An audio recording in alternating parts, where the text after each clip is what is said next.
Okay, in this video we're going to be talking about struggling to believe in yourself. Like, no matter how well adjusted you think you are, I think at some level in ourselves we do have that little bit of self-doubt in there. So we're going to give you a few tips here for how to boost your self-confidence and some self-doubt solutions. So let's get into it. Okay, so first up, you have to acknowledge self-doubt. Recognizing self-doubt is the first step to addressing it. Denying it can make it fester. How to do it?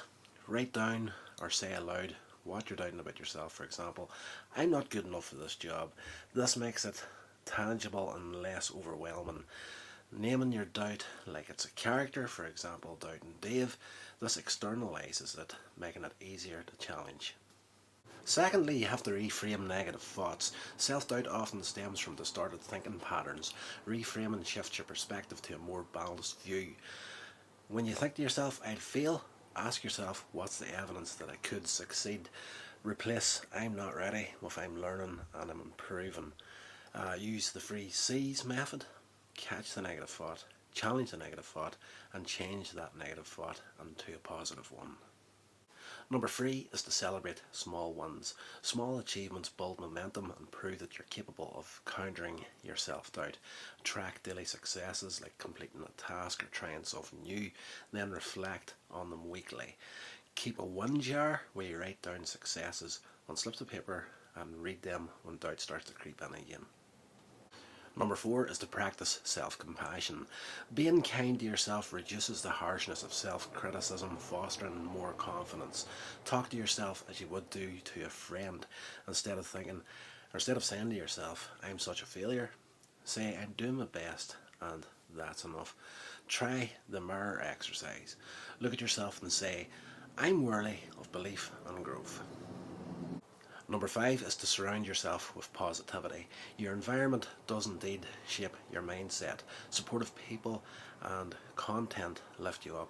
Spend time with encouraging friends, mentors, or communities. Curate your social media to follow uplifting accounts. Make sure to unfollow or mute accounts that trigger comparison or negativity. Number 6 is to take action despite fear. Confidence grows through doing things, not waiting to feel ready to do them. Action proves your capability. Break your tasks down into tiny steps. For example, if you doubt yourself public speaking, start by practicing alone or when you're with a friend. Another thing you can try is the 5-second rule. Count down 5, 4, 3, 2, 1, and then start acting before doubt stops you. Number 7 is to visualize success. Visualization rewires your brain to expect positive outcomes, reducing your fear.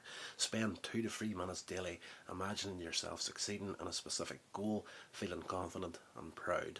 Create a mental movie of your success with vivid details, sights, sounds and emotions. Number 8 is to learn from past successes. Reflecting on past achievements reminds you of your strengths and your resilience. List 3 to 5 times you overcame challenges or succeeded and what skills or qualities helped you. Keep a success log in your phone, then you can revisit that when self-doubt hits. Number 9 is to develop a growth mindset. Believing you can improve through effort reduces the fear of failure. Embrace challenges as learning opportunities. Replace I can't do this with I can't do this yet. Read or listen to stories of people who overcame setbacks, for example, podcasts, biographies.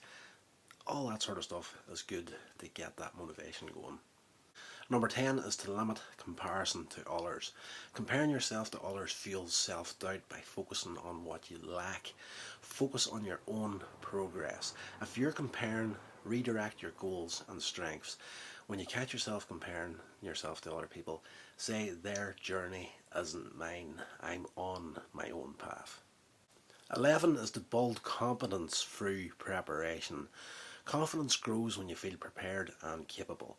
Practice skills related to your goals. For example, if you doubt your writing, take a course or write daily. Set aside 10 minutes every day to improve one skill that you're doubting. 12 is to use positive affirmations wisely. Affirmations can rewire your subconscious if you're believable and specific.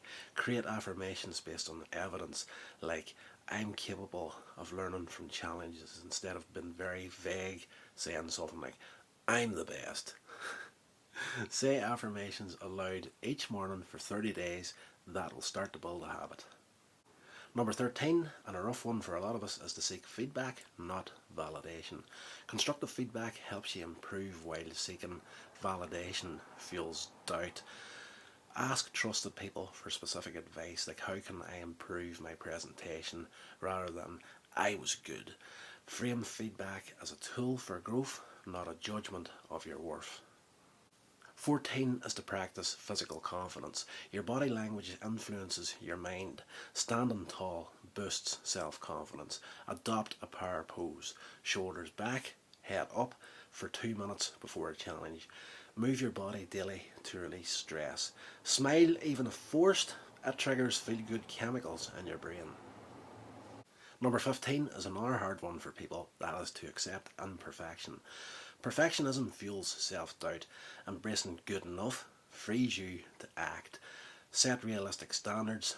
Done is better than perfect. Celebrate progress over flawlessness. Use this 80-second rule.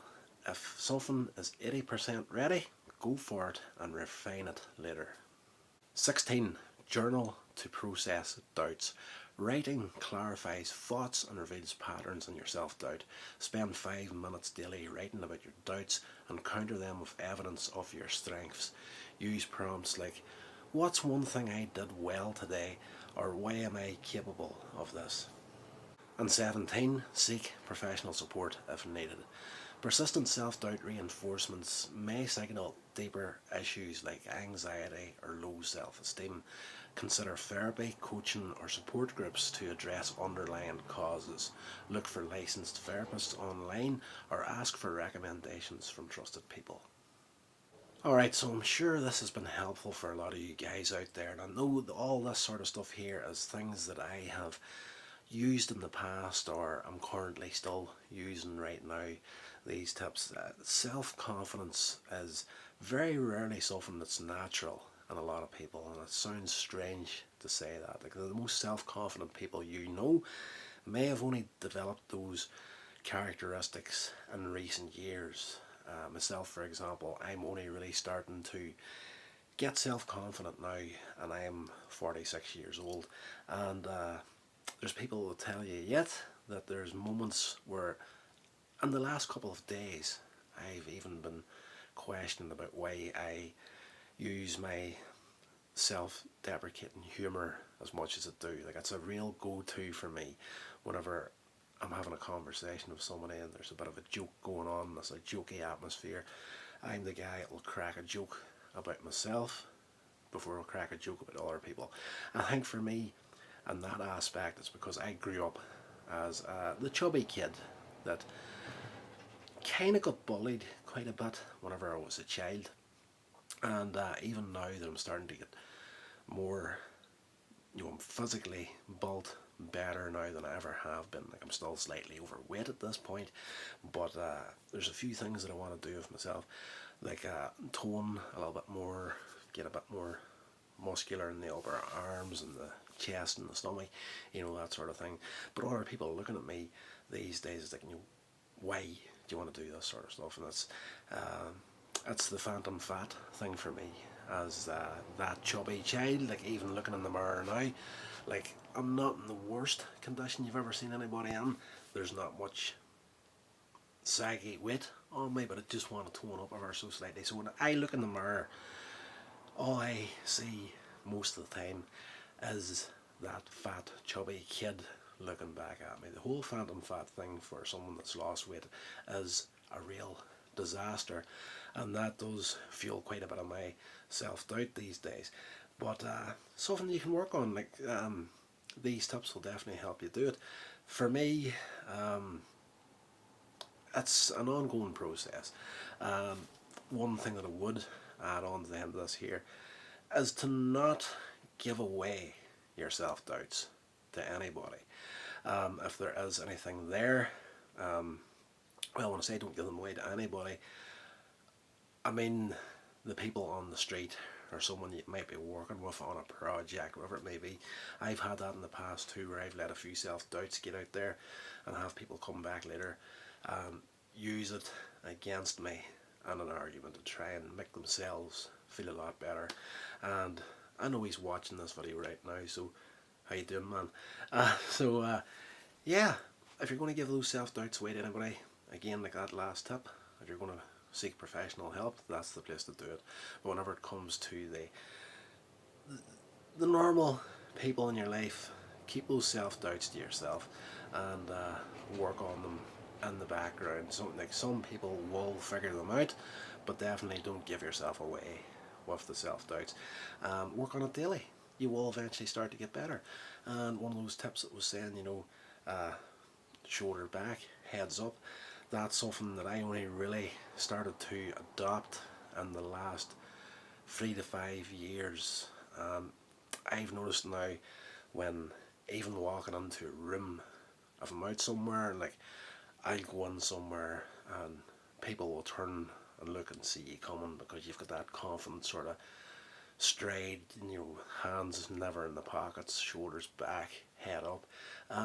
That sort of thing alone can give you that little boost walking in there and you're thinking to yourself, okay, the confidence is coming out here and these people are actually seeing it here. So it's all good stuff, and definitely the stuff that I've tried as far as these tips have gone in the past is incredibly helpful. And again, it's a daily ongoing process. The self-doubt is always going to kind of be there in the background, but the better you can deal with it, the easier you're going to get through it.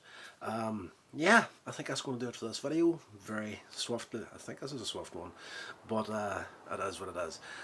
Let me know how you get on with those tips in the comments below, and if you're not subscribed yet, please subscribe and share this video along to anybody that you might think that would help. So until the next one, stay safe and I'll talk to you all then.